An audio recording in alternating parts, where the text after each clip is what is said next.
Engineering tends to be an underappreciated profession. It has always been assumed by teachers and students that they are train drivers. They are creative and essential for our society, but are overlooked as professionals. They have a very important role in our lives and create things that make our lives easier. They are the developers of wearable technology, buildings, apps, and other things that we take advantage of daily but never give full credit to the builders. As teachers, we need to help our students see the importance of engineering and the purpose it has for us as informed decision makers. If we add more science time into our school day and find its importance, our students will be more exposed to the information and have a bigger desire to be in a profession that incorporates engineering. We need to give them the drive to be a defining influence in our communities. At my school right now, we have 35 minutes a day for science, and it's not quite enough time to be able to even set up an experiment where we could be using engineering. If we were to incorporate just an hour into our day and spend just a little bit less time doing language arts or a little bit less time doing math and doing it as cross-curricular, we would be able to be very successful. The scientific method focuses on a theory. Scientists tend to take one concept and they develop it into this theory, and then they decide whether that theory is correct or not. It is less problem solving and more definitive proof. The engineering design process is about having a problem and solving it. They find a reason to build things, to create models, and then to redefine it so that it fits the problem better and makes a better solution for society.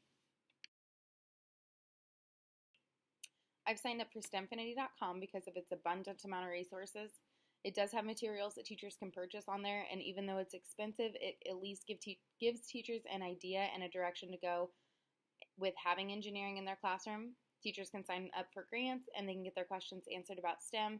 It also includes information about camps that teachers can help their students attend. They have different tabs that incorporate each part of STEM where you can look at resources and materials. And then it also has a giant portion for robotics. It's a pretty fun and neat website to go to.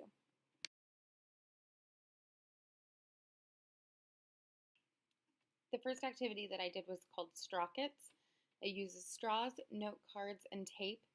It really makes this pretty inexpensive, and considering most of the stuff should be at your school already, then it could be a completely free activity to do. I incorporated NGSS within the engineering standards over finding a solution to a problem and building a model to support your solution. I also incorporated KCCRS language arts standards in with comparing and contrasting different solutions by changing the nose cones and the wings to find the best and lightest rockets.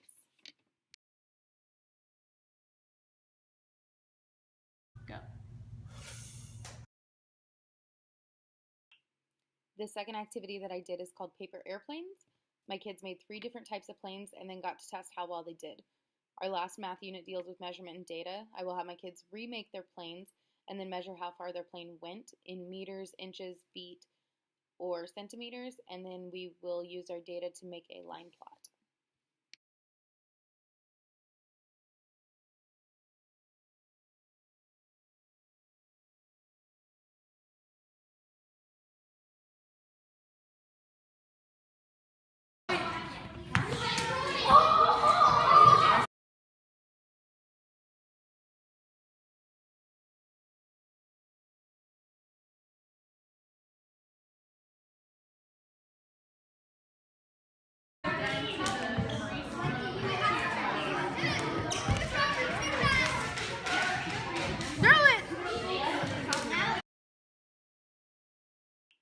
My last activity is a solar oven.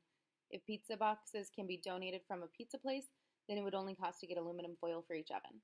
It matches NGSS standards about the distance between Earth and the stars, as well as the energy we get from those stars. My students also need to think about the placement of the oven outside so that it isn't affected by the shadows of objects around it. They will also need to think about perimeter as they are trying to cut out the top of the box so that it can make the flap. And they will also need to be following directions and understanding sequence so that they can do the directions, or they can follow the directions in the correct order.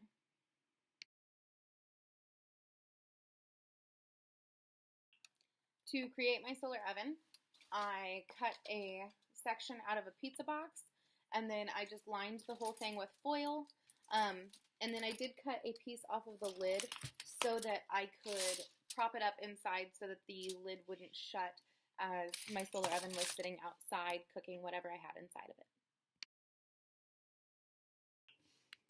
In May, my team will be creating a space camp for our 5th graders. They will have many different activities that they do throughout the week, including making a mission patch. Students will have the opportunity to be able to win a trip to either the Cosmosphere in Hutchinson or Science City at Union Station in Kansas City. It will really have to depend on how much money we can have donated from different companies around Lawrence and Kansas City, because as of right now, it's going to be a pretty expensive camp, and we would like to make it the best we can for our kids. But at this moment, one of our biggest activities that we'll be doing for our kids is the thermal protection shield. It is a project where they will develop a shield that would go on the new capsules that NASA would use to bring us home from Mars or the Moon or the International Space Station. They would have different materials that we would provide for them, and they would have to develop this shield so that it could withstand high heat for long periods of time. After the kids have made them and they feel confident that it can outlast everyone else's, we will bring in a blowtorch and we will actually test to see how long it can last and whether it would be sufficient enough for them to be able to use it in at NASA's on their capsules as well. Some of the NGSS standards that it would match would be the engineering. So they have a problem, they have to find the cost of creating it and what are the best resources that they could use, and then they would also incorporate some language arts into it. They would have to create a speech and use their speaking and listening skills so that they could create this proposal and then present it to people who would be able to listen and understand what their goal was, and then to be able to also come up with the measurements and all of that so that they have definitive proof of what is needed for their project.